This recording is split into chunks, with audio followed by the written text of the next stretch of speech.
ទនាអូទីតែថាជាកូនខ្មែរគោរពពុកម៉ែជនជាតិខ្មែរទាំងអស់គ្នាមរតកប្រវត្តិសាស្ត្រសម្រាប់ប្រទេសកម្ពុជាស៊ីហ្គេមប្រកួតគ្នាលើទឹកដីសុវណ្ណភូមិយុទ្ធធម៌ពុកបណ្ដោគុណដៃពីបុរាណដូចតាយើងបានសល់ទុកឲ្យយុទ្ធវិវប្បធម៌អភិរក្សនាំគ្នាការពារមិនត្រូវរំលាស្រឡាញ់ដោយដៃខ្មែរនេះ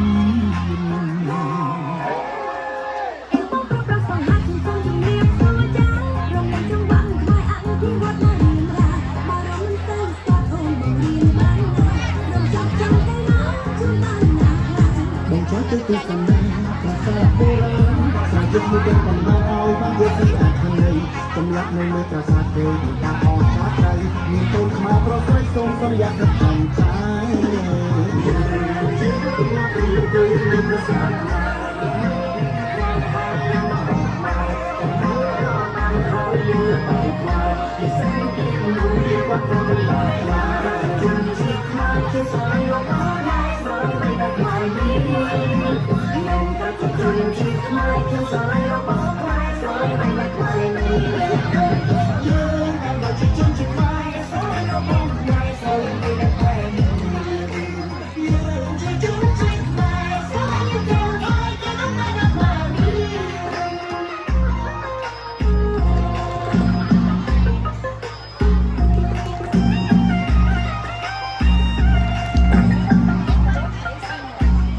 មិនមកទៅណាអូទីតែកាជាកូនខ្មែរគោរពពុកម៉ែជនជាតិខ្មែរទាំងអស់គ្នាមរតកប្រវត្តិសាស្ត្រសម្រាប់ប្រទេសកម្ពុជាសង្កេតប្រកួតគ្នាលើទឹកដីសុវណ្ណភូមិយុទ្ធធម៌ពុកបណ្ដោគុណខ្មែរពីបុរាណដូចតាយើងបានសល់ទុកឲ្យយុទ្ធវិវប្បធម៌អភិរក្សនាំគ្នាការពារមិនត្រូវរំលាស្រឡាញ់ដោយដៃខ្មែរនេះ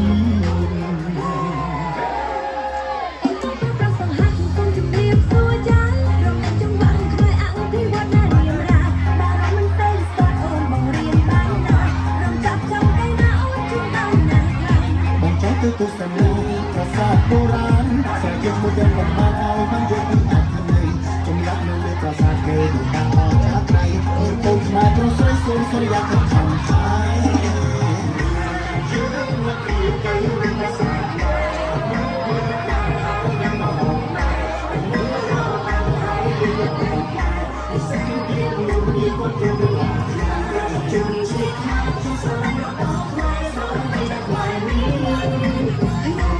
ជនជាតិខ្មែរជាស្រឡាញ់របស់ខ្មែរស្រឡាញ់តែខ្មែរនេះ